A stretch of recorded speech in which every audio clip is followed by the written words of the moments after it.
జరిగినటువంటి హత్యా బాధితుడి దగ్గరికి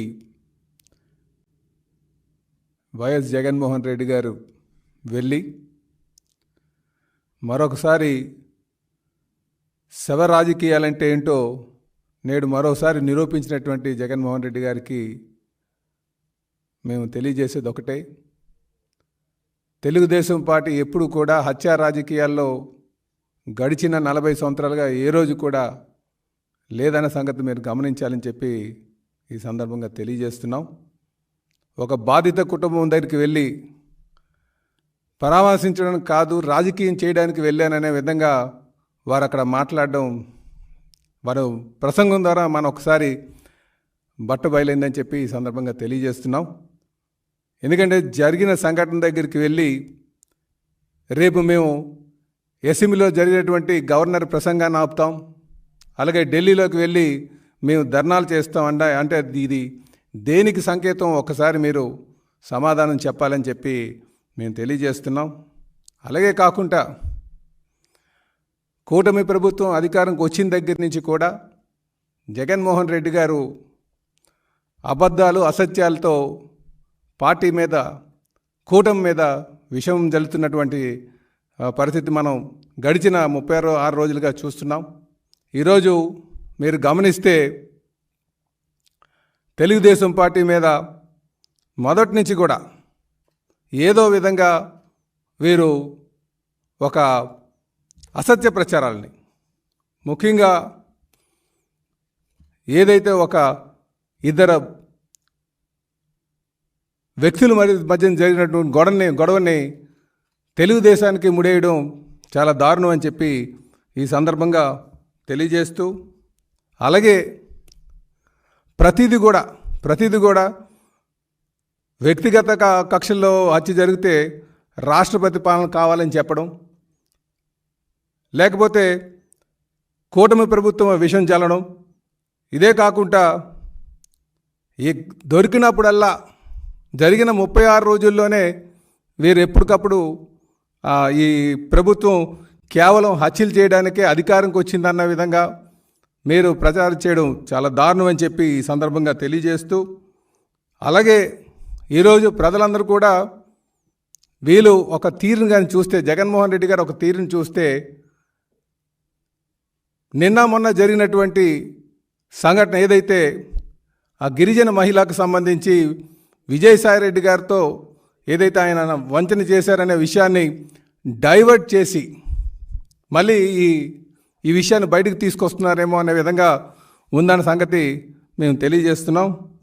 తెలుగుదేశం పార్టీ కీర్తిశేషులు నందమూరి తారక రామారావు గారు స్థాపించిన దగ్గర నుంచి కూడా నేటి వరకు కూడా ఏ రోజు కూడా హత్యా రాజకీయాల్లో లేదన్న సంగతి మీరు తెలుసుకోవాలని చెప్పి ఈ సందర్భంగా తెలియజేస్తున్నాం. అలాగే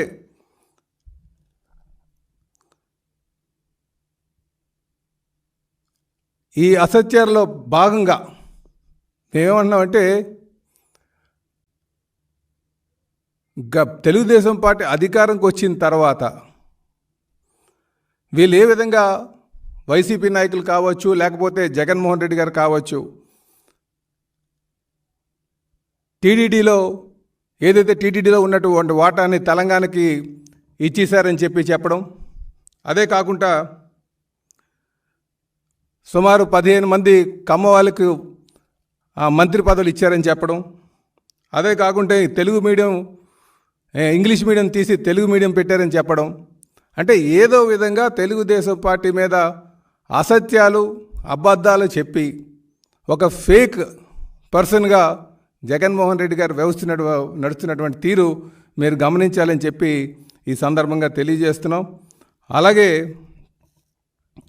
జగన్మోహన్ రెడ్డి గారు నిజంగా చెప్పాలంటే గడిచిన 5 సంవత్సరాలు వారు ఏదైతే ఈ హత్యా రాజకీయాలు చేశారో, అంటే జగన్మోహన్ రెడ్డి గారు రాజకీయ రాక్షసత్వానికి మరి కేర్ ఆఫ్ అడ్రస్ ఎవరు ఉన్నారంటే అది జగన్మోహన్ రెడ్డి అని చెప్పి మేము తెలియజేస్తున్నాం.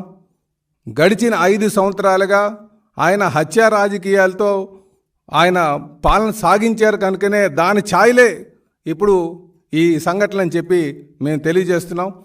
చెప్పాలి అంటే జిలానీ హత్యకి మరి ఆయన రషీద్ హత్యకి జిలానీ కారణం అన్నారు. వాళ్ళిద్దరికీ కూడా ప్రజలందరూ కూడా గమనించాలి. వీళ్ళిద్దరికీ కూడా సంవత్సరం నుంచే ఆ గొడవలు ఉన్నాయనే సంగతి మీరు తెలుసుకోవాలి. ఎందుకంటే ఆ గొడవ వాళ్ళిద్దరి మధ్యనటువంటి వ్యక్తిగత గొడవల్ని ఆ రోజు ఉన్నటువంటి ఎమ్మెల్యే గారు బోళ్ళ బ్రహ్మనాయుడు గారు ఆయన దగ్గర ఒక సంవత్సరం క్రితమే ఒక పంచాయతీ జరిగింది.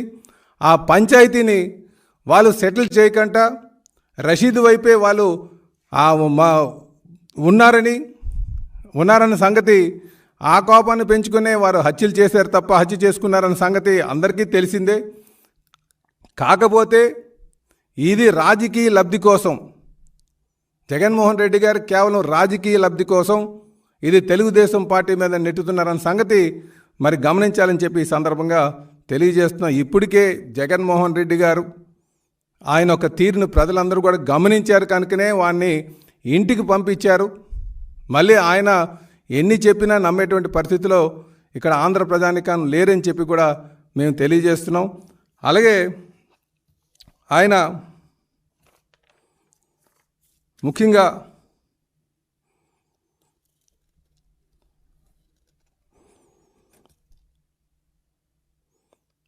వీళ్ళిద్దరూ ముస్లిం సోదరులకి ఎప్పుడు కూడా తెలుగుదేశం పార్టీ అండగానే ఉంది.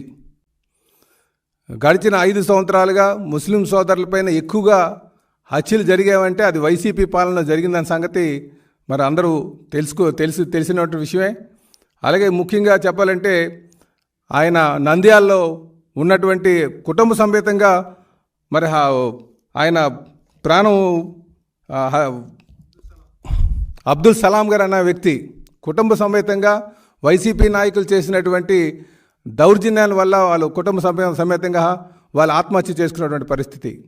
కనుక మేము ఒకటే తెలియజేస్తున్నాం, తెలుగుదేశం పార్టీ ఎప్పుడు కూడా ముస్లిం సోదరులకి అండగా ఉన్నటువంటి పరిస్థితిలో ఉన్నది. వాళ్ళకి రాజకీయంగా బలోపేతం చేయడం కానీ వాళ్ళ సంక్షేమం చేయడం కానీ తెలుగుదేశం పార్టీతోనే సాధ్యపడుతుందన్న సంగతి అందరూ కూడా గమనిస్తున్నారు. ఈరోజు జగన్మోహన్ రెడ్డి గారు కేవలం ఆయన ఉనికిని కాపాడుకోవడానికి శవ రాజకీయాలు చేస్తున్నారు.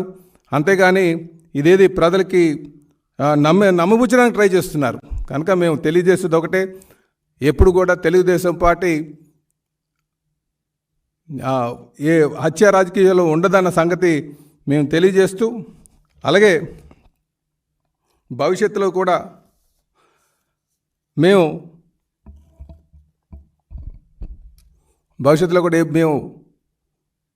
ఎవరైనా సరే హత్యలుగా ఆటలో కూడా ఉన్నారంటే వాళ్ళపైన చర్యలు తీసుకుంటాం. తెలుగుదేశం పార్టీ ఎవరిని కూడా ఉపేక్షించేటువంటి పరిస్థితి ఉండదు. వారిని ఎవరైనా దాంట్లో ఉన్నవారైతే ఎవరైనా ఏ పార్టీకి సంబంధించినటువంటి వారైనా సరే వారి మీద కఠినంగా వ్యవహరించేటువంటి పరిస్థితి ఉంటుందని కూడా ఈ సందర్భంగా తెలియజేస్తూ, ముఖ్యంగా ఇప్పటికైనా జగన్మోహన్ రెడ్డి గారు ఒక నిర్మాణాత్మకమైనటువంటి పాత్ర పోషించాలి. అంతేగాని శవరాజకీయాల వైపు శవరాజకీయాలు చేయడానికి ప్రయత్నం చేయొద్దని చెప్పి తెలియజేస్తూ, చంద్రబాబు నాయుడు గారి మీద నమ్మకం కొద్దీ ఈరోజు ప్రజలు ఈ రాష్ట్రాన్ని వారికి పరిపాలించగలరు, సంపద సృష్టించగలరు, మంచి పరిపాలన చేయగలరనే ఉద్దేశంతో ఈరోజు ఈ రాష్ట్రానికి వారిని ముఖ్యమంత్రిగా చేసినటువంటి విషయం చేశారన్న సంగతి మీరు తెలుసుకోవాలని చెప్పి తెలియజేస్తూ, ఇప్పటికైనా సరే ఈ శవరాజకీయాలు మానుకోవాలని చెప్పి వాళ్ళకి తెలియజేస్తున్నాం. నమస్కారం. మేము ఒకటే తెలియజేస్తున్నామండి, జగన్మోహన్ రెడ్డి గారు వారు పార్టీ శవరాజకీయాల దగ్గరికి వెళ్ళి ఒక రాబందుల్లాగా వ్యవహరిస్తున్నారు. వారు ఎప్పుడు కూడా ఒక నిర్మాణాత్మకమైన పాత్ర ఎప్పుడు పోషించలేదు. ఎక్కడైనా హత్య జరిగింది అంటే అది వ్యక్తిగత కక్షలతో జరిగినటువంటి హత్య అయినా సరే అది తెలుగుదేశం పార్టీ మీద రుద్రానికే ప్రయత్నం చేస్తున్నారు తప్ప ఒక రాబందుల్లాగా ఒక రాజకీయ ఉన్మాదిలాగా ఉన్నది ఎవరైనా ఉన్నారంటే అది జగన్మోహన్ రెడ్డి అని చెప్పి వాళ్ళ పార్టీ కార్యకర్తలు అని చెప్పి ఈ సందర్భంగా తెలియజేస్తున్నాం.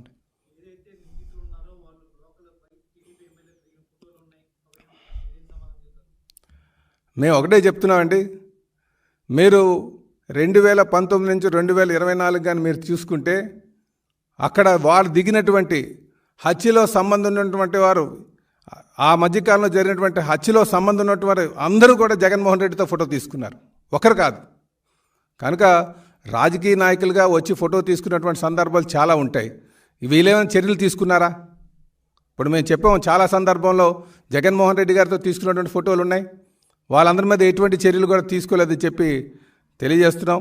మేము ఒకటే చెప్తున్నాం, ఎవరైనా సరే ఈ హత్యా రాజకీయాలతో సంబంధం ఉన్నటువంటి వారిని ఖచ్చితంగా మేము వారిపై కఠినమైన చర్యలు తీసుకుంటామని చెప్పి తెలియజేస్తున్నామండి. మేము ఒకటే చెప్తున్నామండి, మా ప్రభుత్వం వచ్చి 36 రోజులైంది.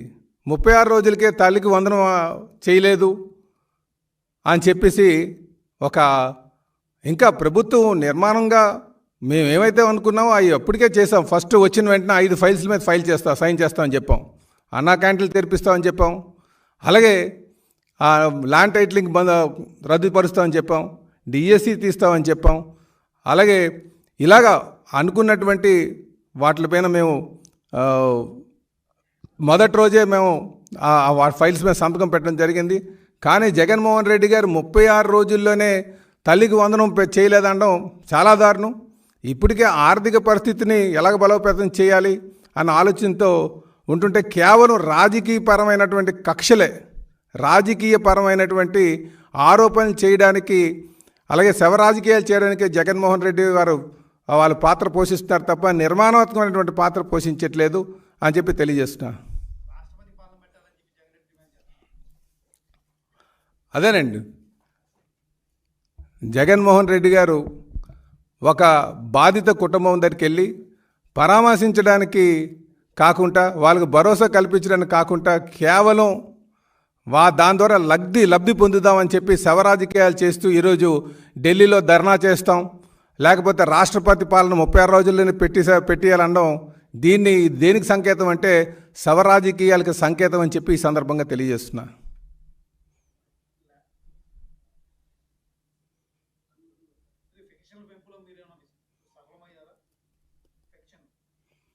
పెన్షన్లు అది మేము అదే అన్నాం కదండి, చంద్రబాబు నాయుడు గారు అధికారంకి వచ్చిన వెంటనే ఎన్ని ఆర్థిక ఇబ్బందులు ఉన్నప్పటికీ కూడా ఆయన మొదటి సైను నేను పెన్షన్లో పెడతాం, మా ఎరియర్స్తో పాటు డబ్బులు ఇస్తామని చెప్పి వారు చెప్పడం జరిగింది. దాని మాదిరిగానే మరి మొన్న జూలై 1నే జూన్ 1నే వారు 7,000 రూపాయలు, ఎన్ని ఇబ్బందులు ఉన్నా సరే ఒక్కమారుగా 1,000 రూపాయలు పెంచి పెన్షన్ ఇవ్వడం జరిగింది. ప్రతి ఒక్క ఇంటికి వెళ్ళి కూడా పెన్షన్ ఇవ్వడం జరిగింది. దాన్నే మీరు గమనించాలి. చంద్రబాబు నాయుడు గారి యొక్క పరిపాలన దక్షత అని చెప్పి ఈ సందర్భంగా తెలియజేస్తున్నాం.